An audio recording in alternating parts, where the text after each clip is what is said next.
है guys, welcome back to my YouTube channel. अगर आप ओरेकल एपेक्स सीरीज़ फॉलो कर रहे हो तो पिछली वीडियो में हमने डायनेमिक एक्शंस ओवरव्यू देखा था, जिसमें हमने बेसिक इवेंट्स और एक्शन समझे थे, लाइक शो, हाइड, इनेबल, ये सब देखा था हमने। आज की वीडियो में हम उसी कॉन्सेप्ट को एक स्टेप आगे ले जाने वाले हैं with advance dynamic actions using SQL queries and PL SQL logic. इसमें हम देखेंगे कि कैसे आप डायनेमिक एक्शन के अंदर एक डेटाबेस क्वेरीज को रन कर सकते हो और उनके रिजल्ट्स डायरेक्टली पेज आइटम्स में डिस्प्ले कर सकते हो। सबसे पहले समझते हैं कॉन्सेप्ट। डायनेमिक एक्शन के अंदर आप सेट वैल्यू टाइप एक्शन में डायरेक्टली एसक्यूएल क्वेरीज या पीएल सीक्वल कोड लिख सकते हो। एग्जांपल, जैसे आपके पास एक एम्प्लॉय फॉर्म है, जब यूज़र एम्प्लॉय आईडी सेलेक्ट करे तो आप चाहते हो कि एक एम्प्लॉय नेम और सैलरी फील्ड्स ऑटोमेटिकली फिल हो जाए, तो यहाँ ये काम हम एक डायनेमिक एक्शन के थ्रू कर सकते हैं। और जैसे मान लो कि हमारा जो क्लासिक रिपोर्ट होता है क्लासिक रिपोर्ट नॉन एडिटेबल होता है हमारा, बट फिर भी हम इसको एडिटेबल बना सकते हैं एंड किसी भी कॉलम पे हम एक्शन बटन ऐड कर सकते हैं। फर्स्ट ऑफ ऑल हम चलते हैं प्रैक्टिकल सेशन पे। तो हमने जो लास्ट टाइम हमने टेबल बना के यहाँ पे देखी थी, तो इसी के हम आईडी कॉलम को एक बढ़िया तरीके से यूज़ करते हैं इसका। एक काम करते हैं, यहाँ पे हम एडवांस जो जावास्क्रिप्ट है और जो एडवांस जो हमारे डायनेमिक एक्शन है वो यूज़ करने वाले हैं। मैं फर्स्ट ऑफ ऑल इस पेज पे चला जाता हूँ।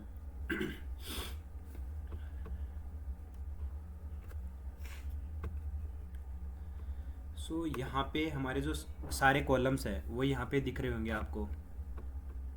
तो जो आईडी है, हम एक काम करते हैं, आईडी को नहीं लेते, हम एक काम करते हैं, एम्प्लॉय टेबल में यहाँ पे टाइप में टेबल दे रखा है, यहाँ पे एसक्यूएल क्वेरी कर लेते हैं। देन यहाँ पे हमने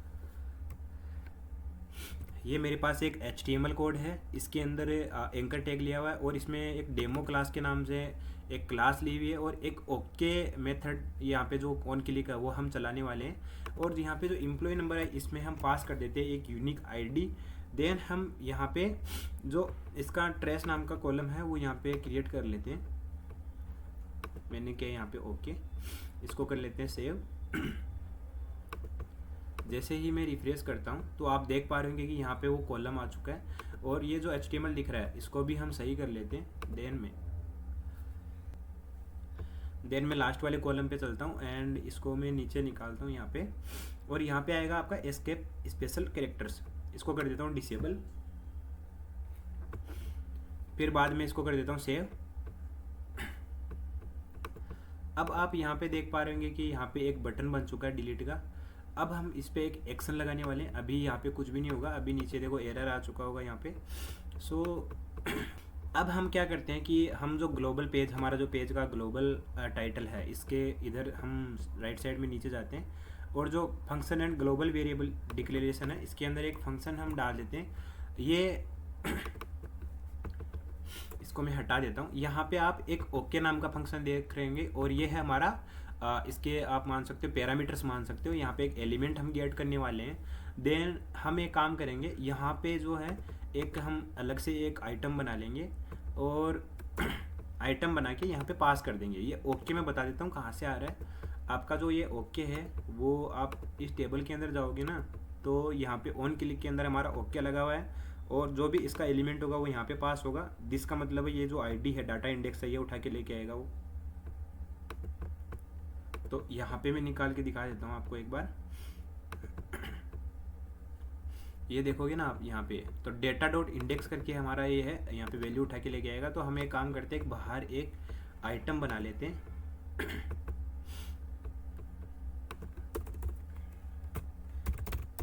मेन आईडी के नाम से हम बना लेते हैं और इसको हम कॉपी कर लेते हैं और क्या करते हैं, ग्लोबल जो हमारा फंक्शन है वो जहाँ पे डिक्लेयर किया गया था यहाँ पे हम वो पास कर लेते हैं और ओके पे क्लिक करके सेव कर लेते हैं।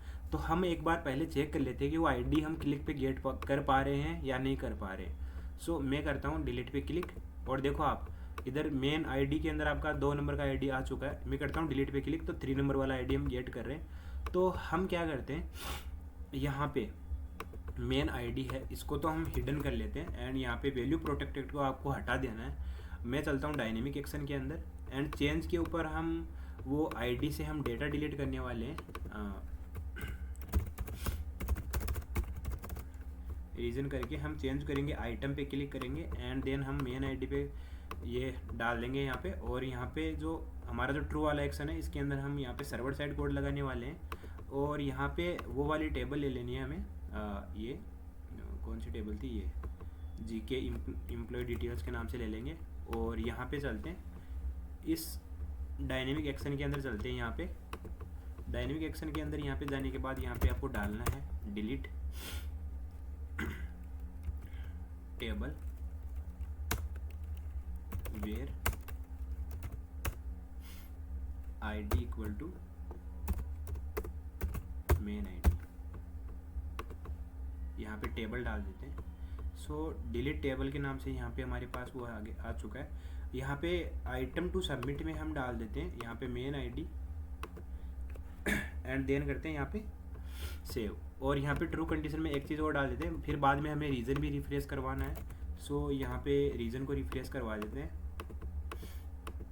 ये मैंने रीज़न रिफ्रेश करवा दिया यहाँ पे, देन सेव करते हैं। अब हम यहाँ पे हमारा कोड रन करते हैं। यहाँ पे जैसे ही मैं डिलीट के ऊपर क्लिक करूँगा, अभी देखो आपका ये चल नहीं रहा है यहाँ पे अभी भी।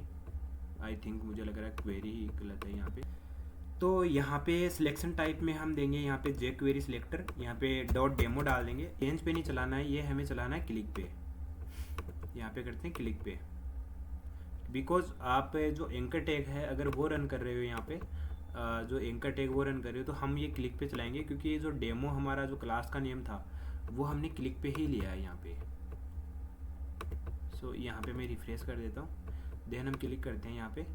सो अभी आप देख पा रहे होंगे कि आपका 1 नंबर वाला जो डेटा है वो डिलीट हो चुका है। सो ये था एक आपका एडवांस डायनेमिक एक्शन। इसमें आपका जैसे आपका जो ग्लोबल फंक्शन डिक्लेरेशन है वो भी आ चुका है यहाँ पे, एंड देन आपका जो डायनेमिक एक्शन है, क्लिक डायनेमिक एक्शन है, तो वो भी यहाँ पे आ चुका है। सो गाइज ये था आपका advance dynamic action with SQL query tutorial. आपने देखा कि कैसे एपेक्स के अंदर ही हम डायनेमिक एक्सक्यूएल और पीएल सीक्वल यूज़ करके रियल टाइम डेटा फेच और ऑटोफिल लॉजिक बना सकते हैं, जैसे कि हमने अभी रियल टाइम डेटा के अंदर हमने डिलीट करना यहाँ पे देखा है। सो नेक्स्ट वीडियो में हम देखेंगे कि आपका जो कार्ड्स वगैरह है, रीजन में कार्ड्स वगैरह कैसे बनाते हैं।